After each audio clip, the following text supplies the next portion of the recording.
We'll start with opening prayers, and I'll do an introduction of our speaker today, and then we'll go into the topic. For everyone who is attending ezHinduism for the first time, I'll be chanting the opening prayers. Please mute yourself, and you can chant it on your side, on your end as well. I'll start with 3 ohms, and then go with a Ganesha prayer, and then Saraswati, and then Guru. So let's start with 3 ohms. Om. Om.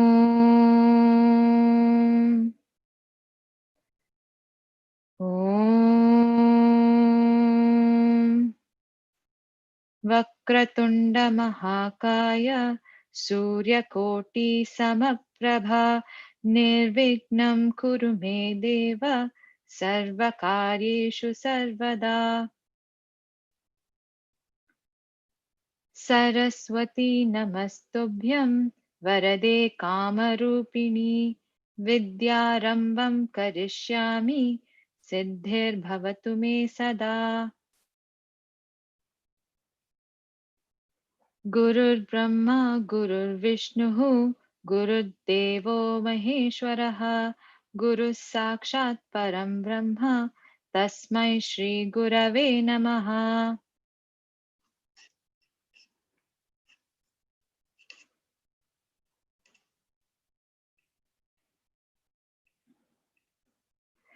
Namaste, everyone. Thank you so much for joining our ezHinduism session today. That happens every month on the last Thursday.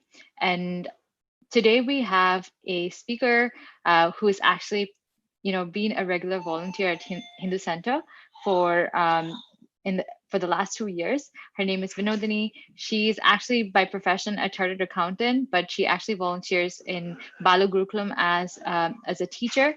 And in fact, she's not new to any Hinduism or Hinduism or Sanatana Dharma or scriptures. In fact, she's been attending these classes herself since the age of 4, and she's also a Carnatic singer. And I'm very blessed to actually introduce her to you today, and excited for her topic. Let's dive right into Vinodini's topic today. Vinodini, take it away.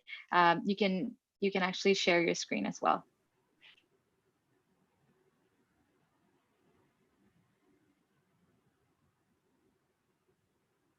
Can you see my screen?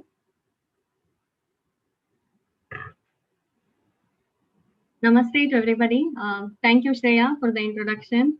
And I'm very thankful to Hindu Center for this opportunity to talk on such a very unique topic to Hinduism. And I would like to start with a prayer to our Acharya Parampara. सदाशिवसमारम्भां व्यासशङ्करमध्यमाम् अस्मदाचार्यपर्यन्तां वन्दे गुरुपरम्पराम्. So we saw the flyer, actually, all of us. So we will be seeing the view of view for achieving the human goals. What are the human goals that are actually identified in Hinduism, and what is the supporting framework that is prescribed by our scriptures, and how we can implement it today, and also some supporting disciplines that we can follow in order to achieve our human goals prescribed by Hindu. So the human goals in Hinduism are called Purusharthas. Purushartha stands for human goals, and if Purusha means a human being, in this context, it will mean both a man and a female, and Artha means meaning. So that which adds value to you as a human being is defined as a Purushartha. So this indirectly conveys to us that it is a goal sought after only by human beings, right? So, what is so special that only human beings are endowed with this quality to pursue these goals? For that, I would like to quote a Subhashita. Subhashita means saying in Sanskrit, saying in the form of a verse. So it goes like this. I think you can see it on my screen. Ahara nidra bhaya maitunam cha samanyam etad pashubhir naranam. So the first two lines are telling what are common between any other living being and a human being, which is ahara, uh, food. All of us seek food, and nidra, which is sleep and seeking rest, and bhaya, which is fear, and maitunam, which is nothing but you seek companionship and propagation of our own species through children, grandchildren, great grandchildren, propagation of the parampara. So these two are common between a man and other living beings also, but the human birth is very rare. Why? Because buddhihi tesham adhiko visheshaha. The only thing, only differentiating factor is buddhi. In this context, dharma also stands for buddhi. Buddhi as in the faculty to think, the faculty to judge, the faculty to foresee the future and take actions accordingly now. So that is called a buddhi, and all this is special only for a human being.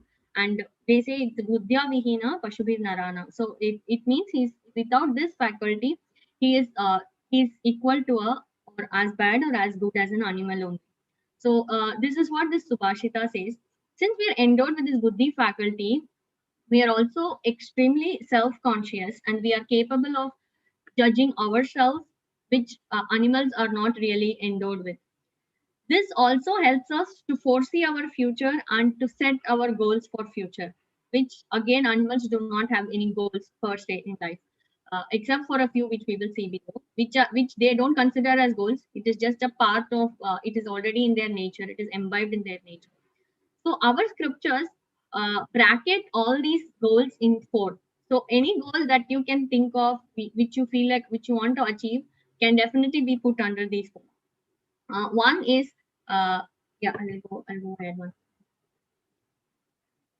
So these are the purusharthas. The first goal is the dharma. Next is artha. Next is kama, and then the moksha. So dharma is actually stated first because our scriptures say that the pursuit of artha and kama must not come at the cost of dharma. But for the sake of convenience, I'm going to start with artha and kama first, and then move on to dharma. Let's go to artha now. So artha is nothing but the faculty, the goal to survive and to seek security. So in the first thing that we have for security, what we need is food, clothing, shelter, and health. Right. So all of us, including living beings, go ahead and pursue these securities in their life. So we are doing everything in our life first to protect our body, protect ourselves from the environment, as in get a house and fighting all forms of diseases. So this is, as of now, we are doing it on an everyday basis. Then what happens after a few days, after some time in our life, we will tend to go ahead with future. We start envisaging and also thinking about all the possible circumstances, all the possible troubles that we may face, and we start getting security for that now only. Especially since we are in we if we are a working professional, we will start to seek all these securities now, so that our future, we don't have to worry about these securities, right? So these we start securing our future food, future clothing, future shelter, and future health. And last form of security that I can think of is when you have possess a few things for your security. So for example, I told clothing comes under a security. So I have security as a clothing. Now I have to secure this security. So I go ahead and buy a washing machine. Then I have to secure the washing machine. So I go ahead and buy a stabilizer for the flower fluctuation. So this becomes like we get security, security for the security, and then security for the security's security. So this becomes a goal that we are constantly pursuing all through our life. So this all these goals come under artha. Going ahead, next is kama, and once artha is taken care of, we move towards kama. Kama means all sorts of comforts that do not require that are not required for the security, but which you want to enjoy. So all form of pleasures and entertainment come under kama. So if any form of comfort, enjoyment, and entertainment, everything will come under your kama. If you actually see a little bit closely, animals also tend to have this kama purushartha. They suppose there is a heavy, it's very sunny, an animal will automatically tend to move towards the shady area where there is a shade, because they it's not necessary for their survival to move to a shade, but they will still do. So this is the kama purushartha, which is also common between animal and human being. Okay. Then comes the third one, which is dharma. So every human being, as a human being, we saw in the Subhashita earlier that we are endowed with the faculty of choice.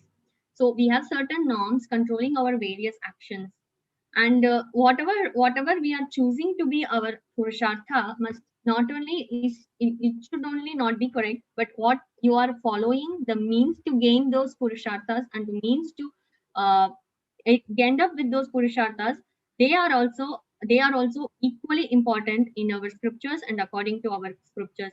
So this is called as dharma purushartha. Dharma Purushartha helps you in different ways, two different ways. One, it will help you with the future artha and kama. So it is an invisible form of health. It's like a currency, that it's an investment you are making now, that you can expect a return, that you can encash later. So, what in very loosely in English, there is no translation for it. Very loosely, we translated it as good luck.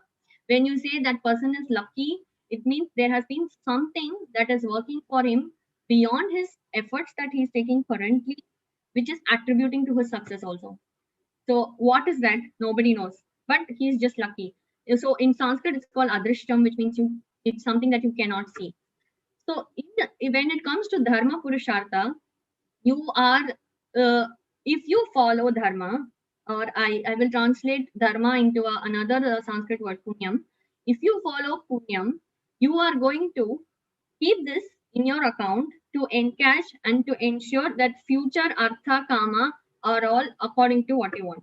Okay, so this is what is one benefit of dharma purushartha. And the second one is uh, it will help you in preparation for the next purushartha. So in the next purushartha, which is moksha, which is nothing but the liberation, it will help you in that also. So when we come to this form of punya and papa and the good luck that we are having in the form of dharma, right? If you see a child's this dharma purushartha will not only, according to our scriptures, it will not only help you in the current birth, but it will also help you in the future birth, in the next birth.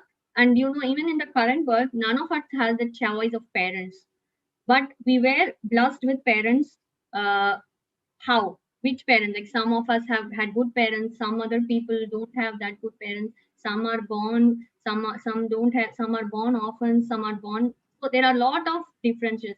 There are a lot of differences, and all these is because of your punyam and papam fluctuating. And when what type of parents we have, what type of parents we find ourselves with, for this we never had a choice. And when this dharma will help us in the next janma for getting a good parentage, good environment, and good arthakama, good food, good clothing, good shelter, good values. So everything good in the next janma. So a child's life is heavily determined by this invisible wealth that the child had earned in the previous janma, which is called as dharma. So why we are stressing on this so much is because in the modern secular society, what happens is, in the pursuit of artha and kama, which none of us need to be taught, we always pursue artha and kama. We lose sight of dharma. So dharma, because dharma is not seen as a purushartha, but our scriptures prescribe it as Purushartha, because if you may not see the results now, you may not, but you definitely will see results in the future. That is Dharma. And the last one, the last Purushartha that is given by our scriptures is called as Moksha. Moksha can be defined as freedom here and now from getting enslaved due to the three Purusharthas above. Uh, so freedom is what do you say? It's a freedom from slavery with respect to that. And how are we bound by these things that we are seeking freedom, right? That means we are binding our. That means there is some binding. That's why we are seeking freedom. So an object can bind us either by its presence, so by their presence, we have a burden, we have a strain, or by absence. So we feel a vacuum in its absence. But when you are pursuing moksha and when you are trying to achieve, when you achieve moksha, you become the master of these three goals. So the presence or absence doesn't make a difference. Whether you have these, whether you are uncomfortable with or without dharma, artha, and kama. This inner strength, this inner maturity, and this inner mastery is called as moksha. So this is an inner thing. Doesn't mean you're outwardly you're showing like that, but internally, mentally, are you free from these, or are these binding you? That is what is called as that is, and the freedom from these is a very important purushartha according to our scriptures, and it is called as moksha. So what does this freedom give us? This also gives us freedom from the cycle of birth and death.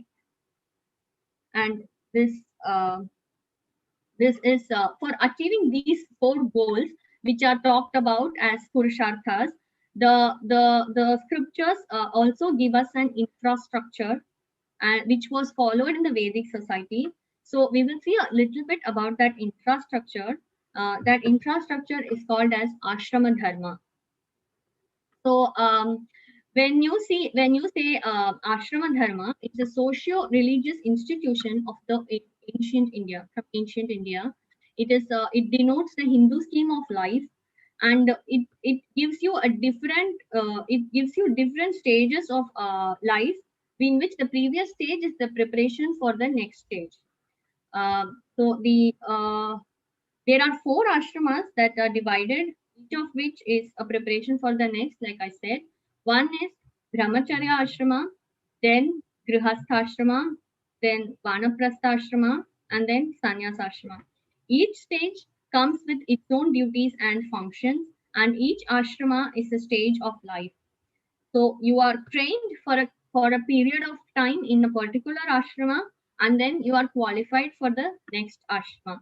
So this is the ashrama vyavastha, ashrama infrastructure. Vyavastha, I think, is infrastructure that is given by our scriptures to follow these purusharthas, to achieve these purusharthas.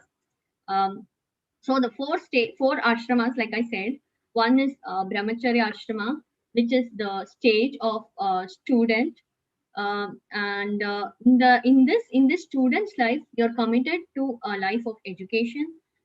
What happens these days is education is seen only as something as a professional skill, where there is no emphasis is placed on the religious aspect of the education.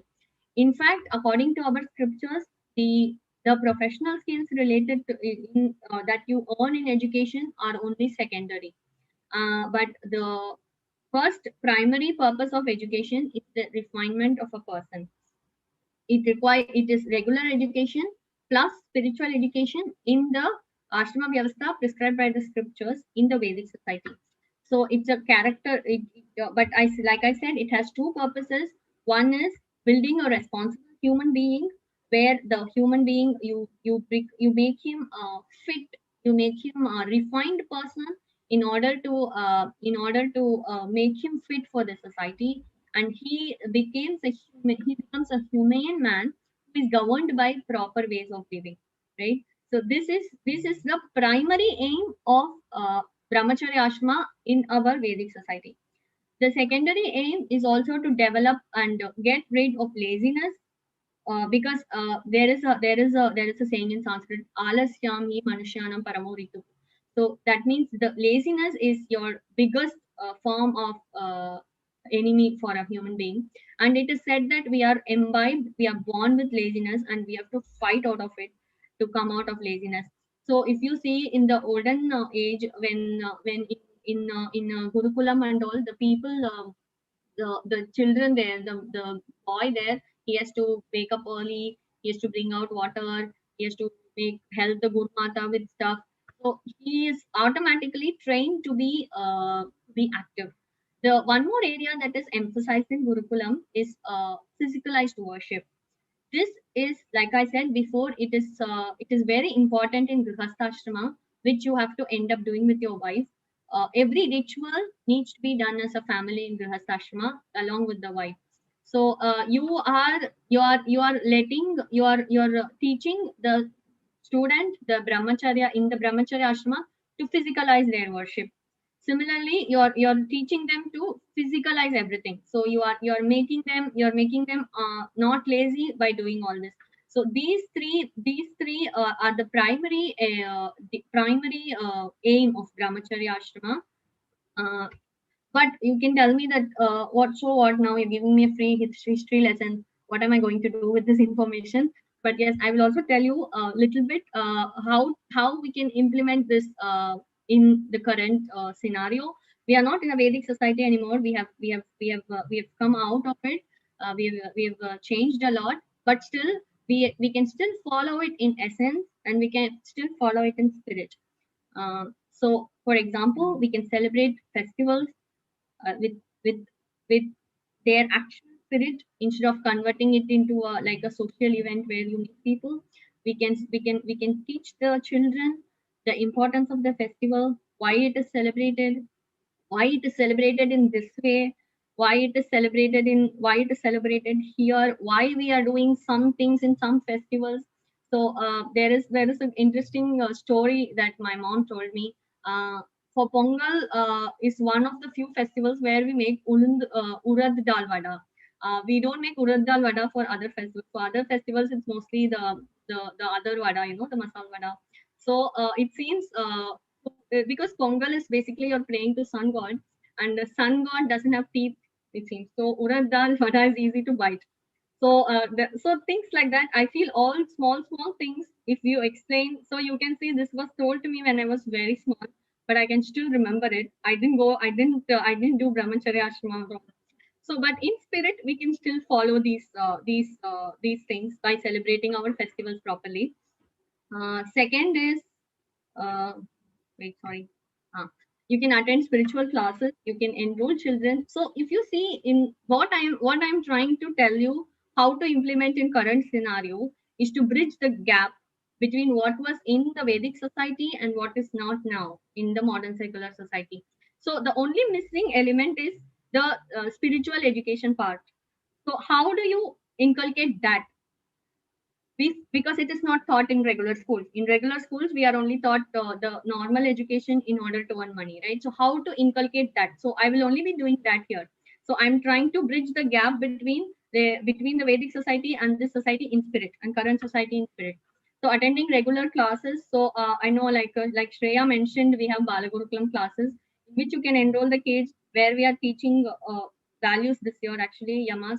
We are teaching yamas, so you are trying to imbibe those values so that they are imprinted at that in such a young age, so that they can become a refined human being, which was the aim of the Vedic society Brahmacharya Ashrama.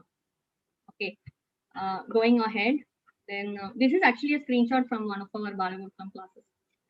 The habit of waking up early, it's a very it's a, nowadays we have very erratic habits where we tend to sleep not on time and wake up not on time. But in where from a young age, if we can implement this habit of waking up early and sleeping early, and then waking up early and then doing the prayers for morning, for before food, these are all things that we have to take an effort from our end so that we can bridge the gap. And then the concept of punya and papa can be introduced to the children at a very young age, according to me, in their own way. You can explain in their own way, which there I mentioned their samanya dharma, because samanya dharma is the children can understand very easily. I am a testimony to that. It's very simple. When you explain samanya dharma, you don't have to go into details of vishesha dharma. What samanya dharma says is what you don't want others to do to you, you don't do to others. Simple. And if we start teaching this, I think it will make a big difference in the children's life, in order for them to become a refined human being fit to live in a society, and not losing sight of dharma when they enter into the next ashram. The last one is imbibing our culture, which is including your teaching yoga, Sanskrit, and that the classes like these. There are music. All these we have very rich culture. There is no dearth for culture. So in Hinduism, we can imbibe these cultures. We can try to imbibe this culture in the children from a young age, and we can teach them itihasas and Puranas, interesting characters from the itihasas and Puranas. All these we can teach, and we can do this in our current scenario, in order to bridge the spiritual exposure that they are not getting in regular school. So moving on to the next ashrama, which is very relevant, very relevant, which is the Grhastha Ashrama. Grhastha Ashrama is so the problem with Grhastha Ashrama now is we are losing sight of the religious emphasis. And according to our scriptures, family life is defined as a religious institution sanctified through a religious ceremony, and it is meant primarily for religious life. I'm not saying don't pursue artha and kama, but they are recognized by our scriptures as goals, so we can pursue them, but not at the cost of dharma. So in family life is primarily a religious institution, sanctified through a religious process and meant for a religious life. So but what happens now is that the religious emphasis, what is the religious emphasis that is given now? It is the when you say it is sanctified by a religious process, that means it's already sacred. So there is no way that you want to, there will not be like, don't want to live together, don't want to stay together. So as long as the materialistic purposes are kept in mind, family will be unstable, because you will always have different material purposes, right? So there will always be that difference between people. But when we understand that the bond is sacred and it is determined by God, and therefore God alone has the right to dismantle the bond, then it becomes a stable family. And for a couple with such a belief, it becomes easier to see the relationship as sacred. This in turn makes us to understand higher, better values such as trust, patience, understanding, compromise, accommodating the other person, and all these.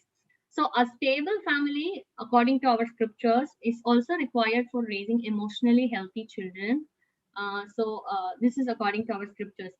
And in the family life, there are you have to do some activities, some disciplines that you have to follow, in order to ensure that you are doing your role as a contributor, and you are not losing sight of the dharma purushartha.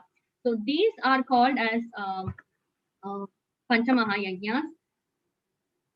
Panchamahayajnas, like I said. So I will tell you a little bit about Panchamahayajnas. The first yajna is called Deva Yajna. Deva Yajna is the first and foremost Paropakara karma. And in Deva Yajna, it's a worship and prayer to God. That's it. Believe me or not, that's it. It's just a sincere prayer to God, sincere, heartfelt, deep prayer. And it's a very powerful contribution. And the best part is it's a prayer. There are prayers for us that pray for the whole world. There is one sentence, loka samasta sukhino bhavantu. It's a very simple prayer, and the full prayer is also pretty small actually. Swasti prajabhis paripalanta. So you are doing a prayer for the entire universe. And you are the best part about this, like I said, it's not confined to a particular geographical area. No human being, it's not confined to a human being, it's not confined to an animal, it's not confined to any location, or any particular sector of people or living beings. So this is a very what do you say, a low investment high return yajna actually. Next is Prithu Yajna. Pitru Yajna, you're expressing gratitude to all the three generations. You're reverentially contributing to all the three generations, including your parents and your current generation, which is your spouse, and the younger generation, which is already a part of the Grhastha Ashrama. So this you're doing a reverential contribution to them without expecting anything in return. Without expecting anything in return, all the Panchamaha yajnas are reverential contributions.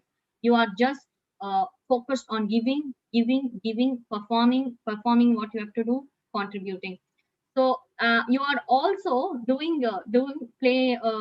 also doing a reverential contribution, reverential prayer, reverential gratitude to your ancestors, forefathers, where we have all these shraddham and tarpanam and everything. But is this really beneficial to the whole society, you might ask me, because you are only talking about your ancestors, your parents, your family, your children. So how is this important to the whole society? So when we do tarpanam, when people perform tarpanam, there is a specific mantra that they say, where they pray that people who don't have someone to perform these tarpanam due to various reasons, might be anything, I am also praying for them. I am also offering a gratitude for them. So it is Esham Namata Namitra Mitra Na Nyati Bandhava. So who don't have mom or dad or friends or any relation who can do this kind of a contribution to them, I am also doing for them. So all the Pitru Yajnas, whether it is a contribution to the forefathers or the parents or to your own generation, your sister, your brother, your wife, or your children, is also another great karma, and it's a great yajna which is called as the Pitru Yajna. Moving on to Brahma Yajna. Brahma Yajna, again, this is some yajna where you are performing, you are saying that you're doing a performing these for someone, but you have a direct benefit out of it. Of course, all these are dharma, so you are going to earn punyam, but there's also another benefit here. So Brahma Yajna is your reverential contribution to our rishis who have given us the Vedas and the other secondary scriptures like Puranas, Itihasas, and everything. In this context, Brahma means Veda, and we are praying to the authors of the scriptures, to those who discovered the scriptures, to people like Vyasa who actually segregated it into good form, so we can learn them, we can learn them easily. So the rishis, they didn't have any intention when doing this. They didn't have any personal interest or any alternative motives when giving us this. They had only one intention, which is they want this to be preserved and propagated. They want this wonderful teaching to be preserved and propagated. And how do we do this? We can do this in two ways. One is through Parayanam. The Parayanam, it is said that the sound of the Parayanam itself is purifies the creation. The Veda Ghosha itself purifies the creation. So regular Parayanam is Brahma Yajna, but not all of us can do that because it requires tremendous training to chant it in the correct way. So not all of us might find that much of time in our side. Second type of yajna is teaching and learning the spiritual content that is open to all, even half an hour or 1 hour per day if we can spare, that itself is a big form of Brahma Yajna. So the second one, where if this in fact is the best form of Brahma Yajna. So we have to thank all our gurus like Swami Chinmayananda, Swami Dayananda Saraswati, and Swami Paramarthananda ji, and all of these people who have brought it to us, so we can perform Brahma Yajna so easily now. The fourth one is Manushya Yajna, which is you're doing a reverential contribution. You're doing reverential contribution to the fellow human beings, to the fellow beings. So any kind of social service which is in abundance now, running orphanages, helping old people, all of these comes under that. But the problem now is we tend to think that Manushya Yajna can compensate all the other yajnas, but it's Manushya Yajna is only one part of Panchamaha Yajna. According to our scriptures, these yajnas are all mutually exclusive. Each of them have to be performed as much as possible from our side. So the last one is Bhuta Yajna. Bhuta Yajna is reverential contribution to our environment, the flora and fauna. Sorry, we are showing sensitivity to other forms of life. In our culture, even this is seen as an act of worship. All form of contributions is to other all other living beings other than human beings comes under Bhuta Yajna. So if we cannot do it on a very large scale, we can just have a tulsi plant at home. We can have some plant at home, and we can give money to people who are doing this, which we can do. I'm sure which many of us can do. So we have to find either we have to find time to do these yajnas. These activities are compulsory and they must be done by family members together. Only then the family will function as one unit. Otherwise, each member will pursue his or her own activity, and the family as a unit will break down. This is a very important concept in our scriptures, where we see um, family as a unit and not as individual unit. So that is why the Vedas also say that all pujas and rituals should be done by the family together. Okay, and they have brought this knowing very well that being a family, maintaining a family as a unit is not that easy. There are different people, different ways of thinking, different personalities. So it should be a very delicately balanced ashrama is Grhastha Ashrama. So, according to the Vedas, the full form of Vivasthashrama means becoming healthy, responsible, well educated adults. Even the marriage of children was considered in the Vedic society as the duty of the Grihastha. One Grihastha Ashrama is completed, the Vedas move on to the next. But coming back to our this one, how can we implement this on a daily life, right? So on our in today's scenario, so this is important and also I think very difficult, because because artha and kama is so attractive that we might tend to lose sight of dharma. So if we can still keep dharma in focus and then pursue artha and kama, that is the biggest form of keeping the spirit of Grihastha from the Vedic society. Second one, Panchamaha Yajna, we can follow it on a very daily basis. We can follow it. I already gave you example. We can chant prayer. We can donate money to the people doing the yajna. We can do social surveys, which I'm sure a lot of us are doing. So this is Panchamaha Yajna. Then next one is okay, living a life of mutual respect and love. So nowadays we have all these. I don't think in Vedic society women ever face these issues where the lady of the house is being put down because she doesn't do a job, or because she's a homemaker. She's seen as below par just because she's a human, she's a homemaker. This is a very very common problem here, that they are seen differently. But in our Vedic society, we didn't have this. Why? Because family is seen as a unit. So as a unit, it's like each bodily functions. So each body performs a different function. So I cannot say mouth cannot fight with me that I am not able to see. Mouth is meant to talk and to taste and to eat. So eyes cannot fight that way. So this kind of a differentiation was not there in the Vedic society. So now, if we can remember that in spirit again, I'm not saying that we all have to sit home or not go to work. In spirit, everything is in spirit. Then that itself is a big way in which we are implementing Grihastha Ashrama in spirit. Okay, and to give you a little bit background about the Vedic society, women in the Vedic society, they were not considered to be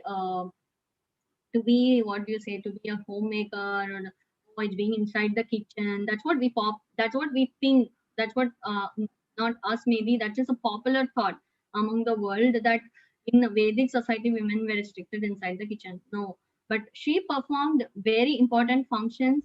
She built the home. She had tremendous cultural literacy. I know, like many women are know more about our culture than the man, and the man might have go to the women to get it for clarifying doubts. I know many cases like that. And she played the role of a peacemaker. where when there are many different personalities and ego clashing, she would prevail over all of them, and then smoothen everything out.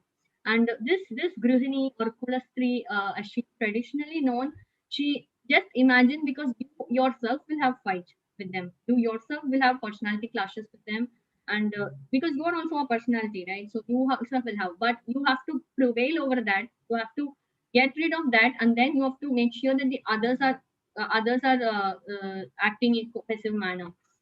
And she also played the role of a motivator.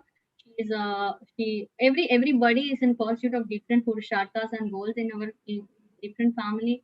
The elders will be in pursuit of they might be in Vanaprastha Ashrama, and her husband will be Grhastha Ashrama, and her child will be in Brahmacharya Ashrama.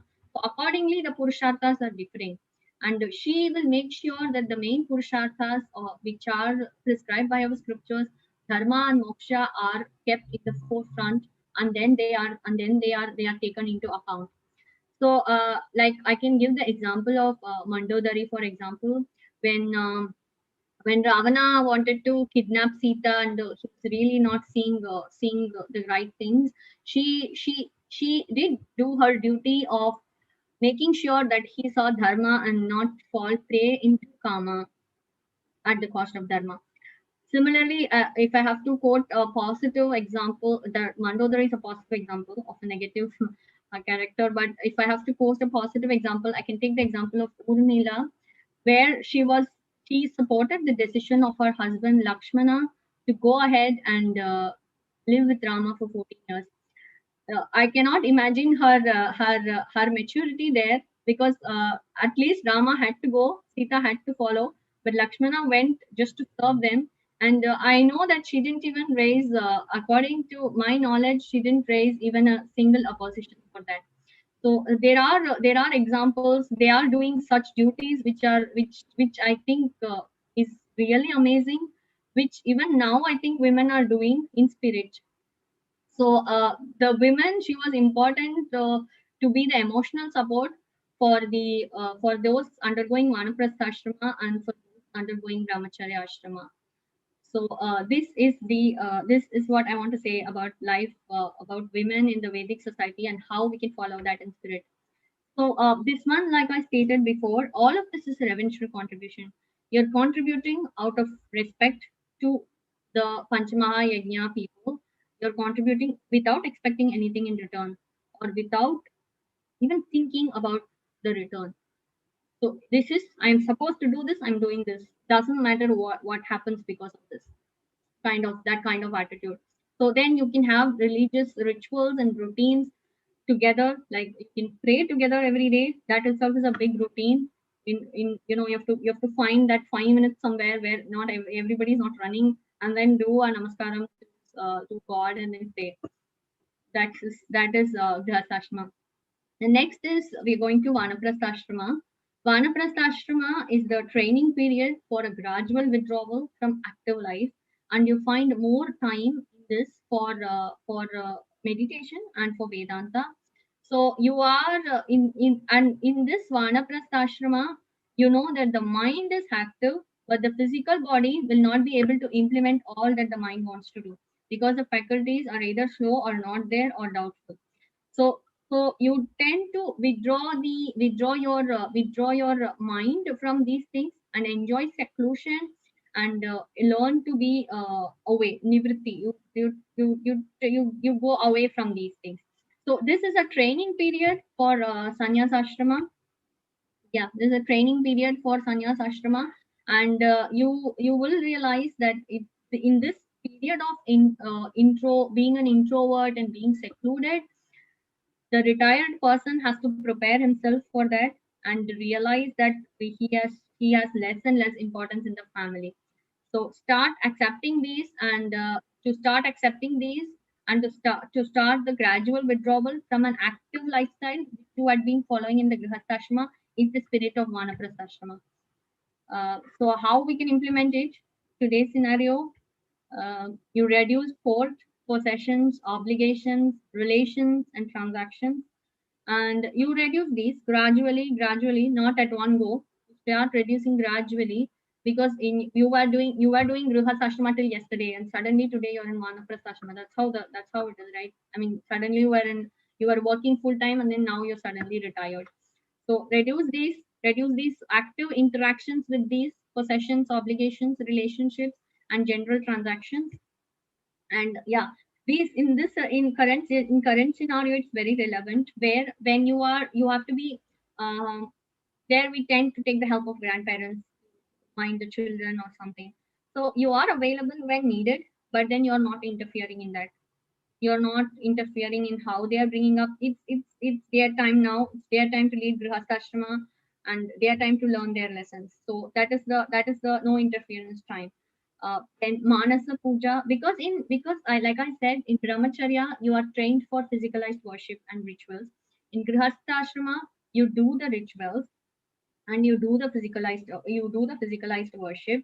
And in Vanaprastha Ashrama, what happens is, sorry, in Vanaprastha Ashrama, since your physical faculties are not that strong, but your mind is very sharp, you are, because you've been following Grihastha Ashrama and Panchmahayajnas, so your mind will be sharp, I can guarantee. And then you are starting to do Manasa Puja. The best part of Manasa Puja is you can offer whatever you want to God. Whatever you couldn't cook at the time of Grihastha Ashrama, we can cook whatever we want to our heart's content and offer to God. So that is the Manasa Puja. And last and very important, you find the time to do scriptural study. Now you have a lot. Now there is a lot of time in hand, which was not really in abundance in Grihastha Ashrama. So now is the time to do a scriptural study. So this is about Vanaprastha Ashrama. Last one is the Sannyas Ashrama in the Vedic society, which is you're giving up everything and living a life of seclusion. You are you're renouncing everything, and mainly renouncing your ignorance and ego, and you're coming out of this bondage with dharma, artha, and kama. So some examples are there, like I earlier mentioned, Pujya Swami, Dayanand Saraswati ji, then Chidyananda Swami, all of them have in spirit moved from Brahmacharya Ashrama. They didn't do Grihastha Ashrama, Vanaprastha, they moved directly to Sannyas Ashrama. So that is also possible in many cases. Just an interesting tidbit. So these phases, most everything is important at a mental level more than the physical level. So these phases have to be gone through by all mentally, right? In the Vedic society. So now I'm going to spend a bit more time on how practically, like what I explained earlier, but even more specifically, how practically we can implement these disciplines that I told earlier. In when I'm going to divide it into four kind of people in the current world, which is the students, what they can do to imbibe the spirit of Vedic society is Brahmacharya Ashrama. And then what we also have a lot of working single people, not married, which is very common now. Then what married couple can do, and also what you can do as a retired person. So we'll first do the students part. So like I said, students practice values strictly. This I think mostly all these things are mostly like the parent has to support, and has to not support, actually has to imbibe these things.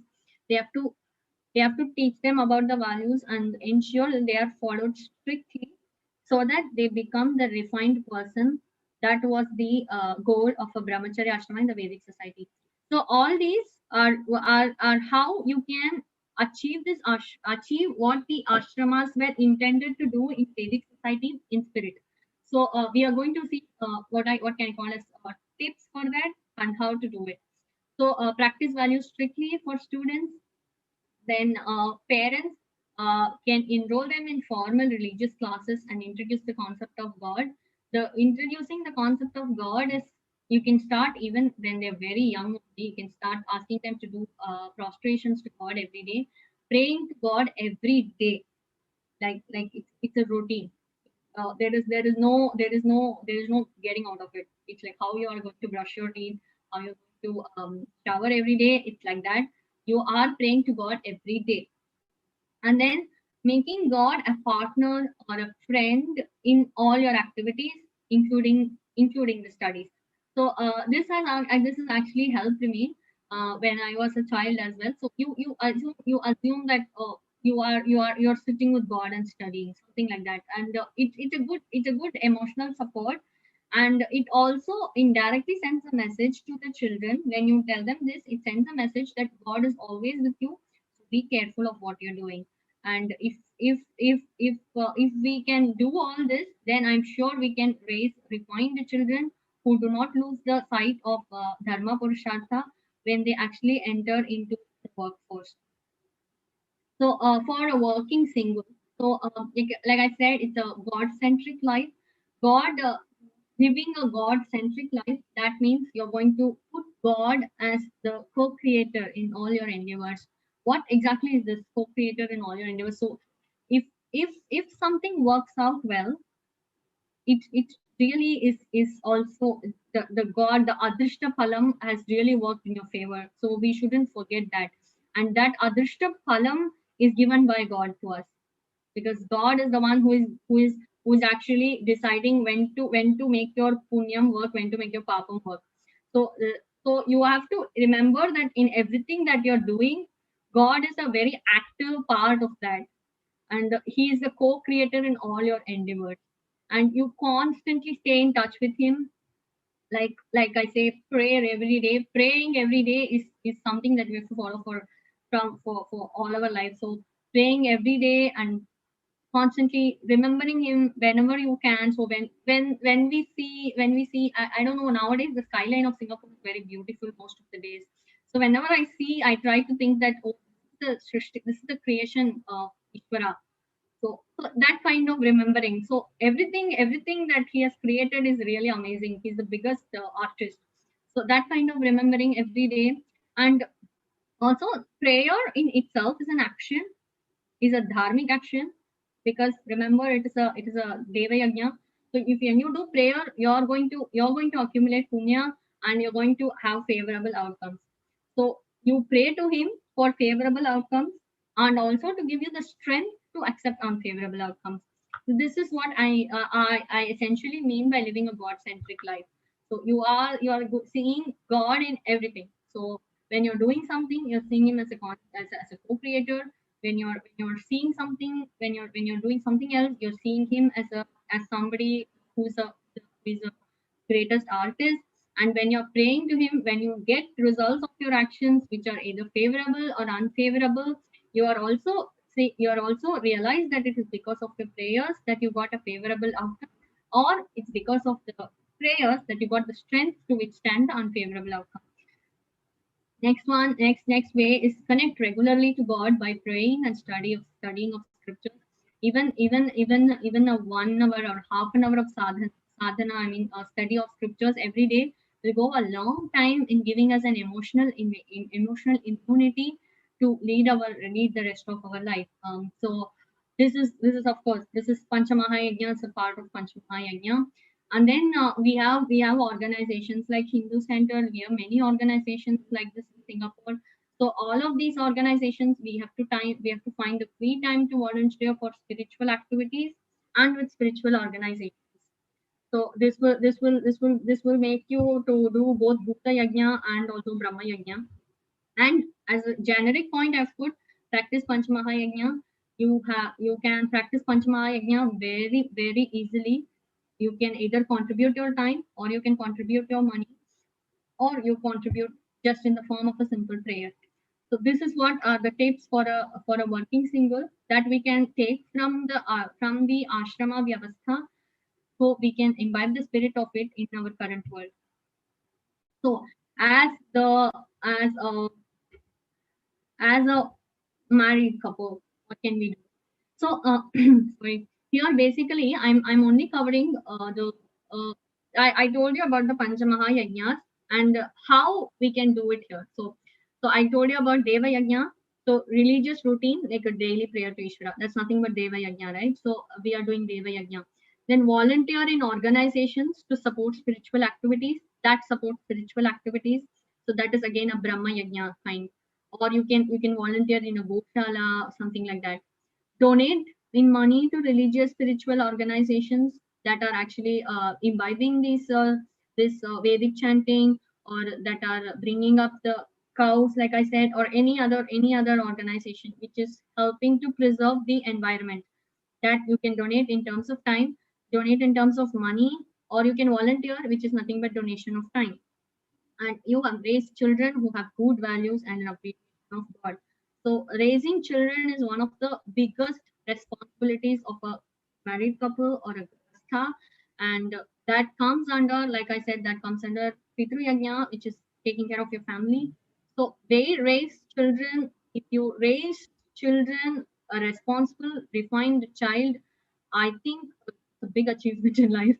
So that is raising children who have good values and appreciation of God, God-fearing children who know that there are consequences to their action.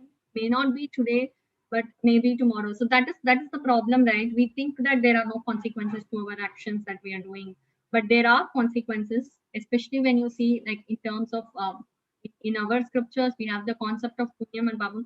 There is a consequence for every single small action that you do, either good or bad. Regular scriptural study. So here you might be slightly pressed for time, but I'm sure we can find weekly 1 hour, weekly half an hour, or anything to attend classes, or we can join again our Hindu Center. We saw the presentation earlier. We have so many classes going on, like Introduction to Vedanta, Tattva Bodha that Raviji took a few months back, I think. So we can learn that is all regular scriptural study, and that's a form of Brahma Yajna also. So Dharma Purushartha, I'm again and again telling this because it's easy to lose sight of Dharma Purushartha when you're actively pursuing Artha and Kama, but Artha and Kama can never be at the cost of Dharma as a Purushartha. This is what I can tell for the married couple, how they can imbibe the spirit of ashrama vyavastha in today's world. And retired lifestyle, you can engage yourself in gradual you can engage yourself in regular scriptural study, and gradually get detached from family, children, grandchildren. So and this Lord Krishna tells in Bhagavad Gita, asakti ranabhismangaha. So you can detach yourself from all of these in the Vanaprastha Ashrama. Family, there are so many events that will happen with your in your children's family. You should be a part of it. You should bless them because it is your duty as a parent to do, but you should not get obsessed with them, and shouldn't be like, really there's a mental withdrawal to it. You enjoy them, you do have fun there, but there is a withdrawal mentally in there. You're not actively engaged in it. And learn to be comfortable, and spend time alone with God. Learn to be comfortable in the introverted lifestyle. Uh, that will help because they don't know there you this is the time for you to pursue Vedanta vichara or scriptural study. More and more seclusion, and gradually attaining moksha is the final aim of life, right? So that is what spend time constructively in spiritual activities. So in as a married couple, you are volunteering in organizations to support spiritual activities. Now you have a lot of time, so spend a lot of time in spiritual activities with these organizations. And move on to manasa pujas from physicalized worship or ritualized worships, because manasa puja is because your physical faculties are not that strong, and they are not very they will not really obey your mind. So you move on to manasa puja, where mentally you're still doing everything that you want to do, only that physically you're not doing anything. Physically you're not doing anything. It's a manasa puja. So it is this spiritual sorry this spiritual sadhana must dominate the life of a retired grihastha. Even though moksha or mukti is the primary goal, the biggest benefit that you will get out of this is to confronting the old age, because there is lot of uncertainties when it comes to old age, right? So you will be able to confront your old age and that with this. So then, concluding, I would like to conclude now, which is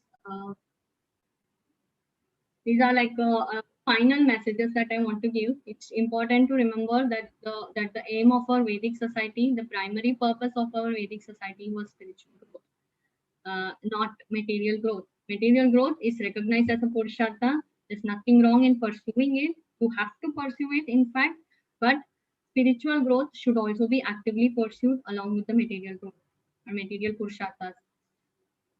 Next, I said sadhana, and then scriptural study gives emotional immunity in old age, especially as a married couple, or as a working. When you do all of these things, when you're imbibing that quality as a child, and when you enter into workforce, and as a married couple, when you're doing all these things, when you're when and then if when you're able to confront the old age, you will be prepared for all the surprises and all the uncertainties that comes your way. So yeah, so this is our Hindu, like how family is a unit is primarily what is mentioned by scriptures. Ours is a completely duty based lifestyle, and but the modern secular society is a rights based lifestyle. I am entitled to this, I am, but what are you supposed to do? We lose sight of that in thinking about what we are entitled to. It's a duty based lifestyle. And if you actually think about it, if each of us perform our duty in the various roles that we perform, like for example, me as a wife, as a mother, as a daughter, as an employee, if we perform our duties, the others rights are automatically fulfilled. So this is a side note that the that means you cannot say why they are not performing their duties. Again, the point is lost. But the duty-based lifestyle is our basis. Like how family is a unit is the basis of our culture as well. Duty-based lifestyle is another one of the cornerstones of our culture, of our Hindu scriptures. And this is a message that is given by Puja Swami Dayananda Saraswati ji. And if you see, this one sentence will summarize what I have been talking for the past 1 hour, which is you at every stage you either train the person to be a contributor or you be a contributor. So in Brahmacharya or as a student life, you train them to be a contributor for the rest of their life. And as a grihastha, or as a married couple, or as a working single person, or as a retired person, you are contributing in your own way. So as a married couple, you are contributing to all the three generations. I don't have to tell about that. As a retired person, you're contributing a lot to Brahma Yajna. That is itself is a big contribution, and you're doing Panchamaha Yajnas to the maximum extent possible, the maximum your faculties allow. So that I want to emphasize on that. So I have adapted all these from the lectures of His Holiness Swami Paramarthananda ji. My Aneka Koti Namaskarams to him, and also to my parents who have exposed me to his teaching from a very young age. It has made a huge difference in my life, which I cannot tell. I need another easy Hinduism for that. It has made a huge difference in my life, and I would like to thank my parents. I would like to pay my respects to my parents. I would like to pay my respects to Swami Paramarthananda ji as well in this occasion. I also want to thank everybody in the Hindu Center, Ravi ji, because he really was very patient with me. And Shanta ji, Padma ji, oh my God, Padma ji is so sweet. She's Susain, and also Shreya, who is a very good friend from Balagurukulam, for giving me this opportunity. Thank you very much.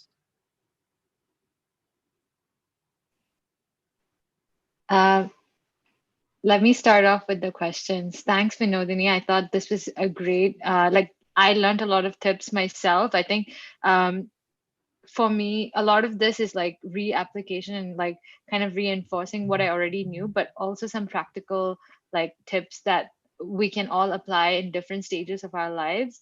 Um, I Let's open the floor for questions, maybe either over chat or you can just unmute yourself and start throwing it to Vinodini. I think she's ready to take on.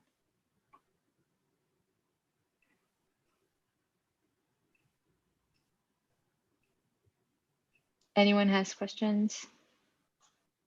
Seems like a quiet audience.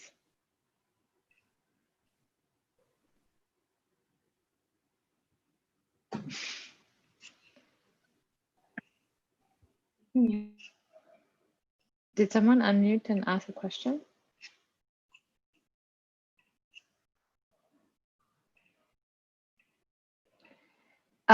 Okay, since while we're waiting for people to ask questions, I thought I can ask a question myself. Um, so a lot of the tips that you had mentioned was with reference to you growing up and your parents introducing scriptures in one way or another, or to studying the scriptures or going to classes. Maybe talk a bit about that experience. Like, what did you learn? Like, were there specific scriptures that your parents introduced you to, like, or for kids? Any of those tips that you can give any parents here today? Actually, my father, incidentally, my parents are here in this session. Uh, so Okay. my father has been a student of Swami Paramathanandaji since long, and I don't know. He took me and my sister to these classes even when we were small. About maybe I don't know, maybe 5 6 years old. I don't know. Uh, I don't know if I'm wrong. Correct me if I'm wrong, Appa Amma. So if maybe from that age I've been going. At that time, it has been like mostly in that age. What I remember is we used to just sit there. We don't understand anything. Okay, but we used to just sit there. And but since I used to write down words that I don't understand, and I used to show it to Swamiji. This is what I used to do at that age. And slowly, when you start growing up, you see things like I started doing my internship as part of CA and all. So when I started confronting the worldly life, that is when I actually saw that when I was studying, it was not. I will say it was not so. It was not so helpful, for a better word. But when I was actually getting into workforce and all, there were a lot of politics and everything. It was very helpful at that time. So it really helped me out at that time. And you could see things in a different perspective than others when you are exposed to this teaching. There is no doubt about it. So that is one part. The other part that I'm saying again, I will stress on the adrishta part of it, right? So I think I have accumulated a lot of punyam by listening to Vedanta. Whether I understood or not, I spent one week every one hour every week listening to scriptures. So I have mostly it has been Bhagavad Gita that I have listened, that I can remember from my memory. Mostly it's been Bhagavad Gita that I've listened in bits and pieces here and there. But now I'm doing and when you enter Grhastha Ashrama, it's very easy to lose sight of these things because the problems will always look bigger. But the a constant being in touch with the scriptural study will really help us. Awesome. And any specific scriptures that you recommend for kids, like, when they're starting, other than Puranas, or like, I think that's the common one that What age you think? I mean, 4, 5 starting. For that, I would say that we have to just because see when I listen to classes here, I just put it on loud. Whatever, like, right? I have a son, so he just listens to it. I'm sure he doesn't understand anything. He just listens to it. It's just the exposure that he knows there is a Swamiji that my amma is listening to.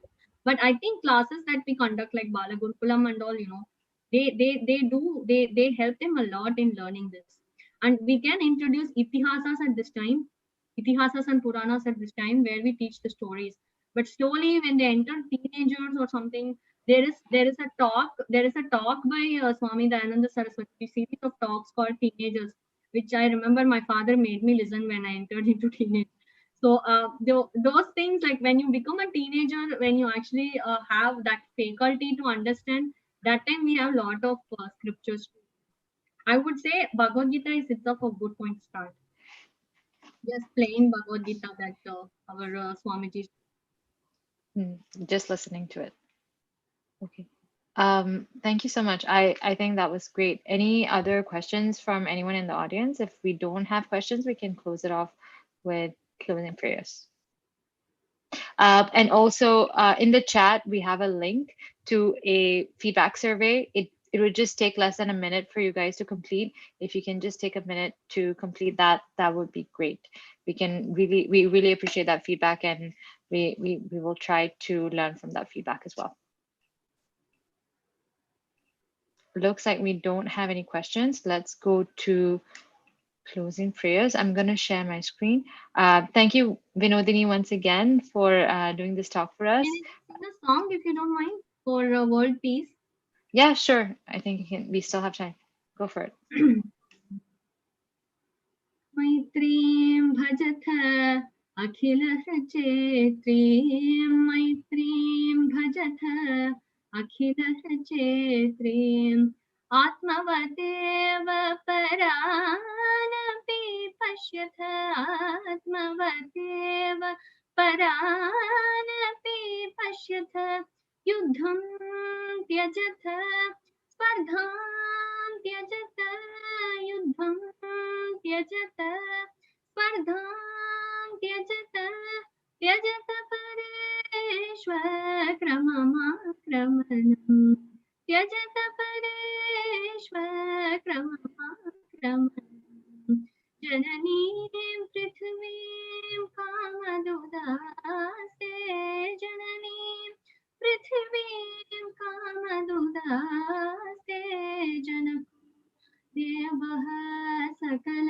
दयालु जनको देवः सकल दयालु दाम्यत दत्त दयत्वं जनता दाम्यत दत्त दयत्वं जनता श्रेयो भूयात् सकल जनानां श्रेयो भूयात् सकल जनानां श्रेयो भूयात् सकल जनानां श्रेयो भूयात् सकल जनानां श्रेयो भूयात् सकल जनानां.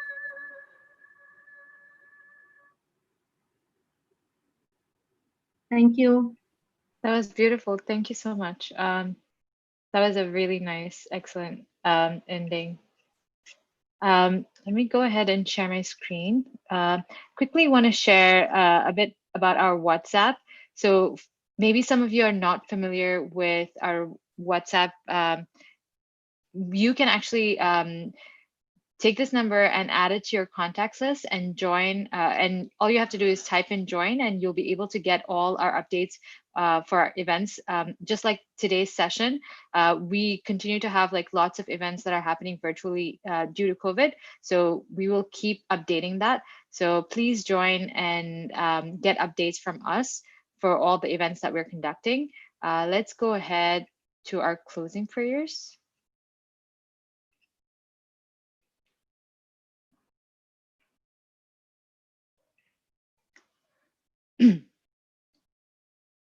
ॐ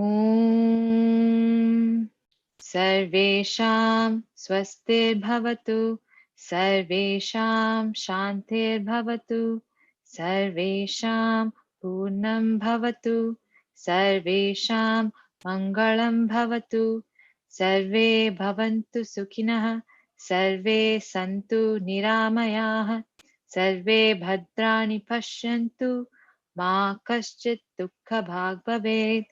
Om Shanti Shanti Shanti. Thank you everyone for attending today's session. Hope to see you in our next one.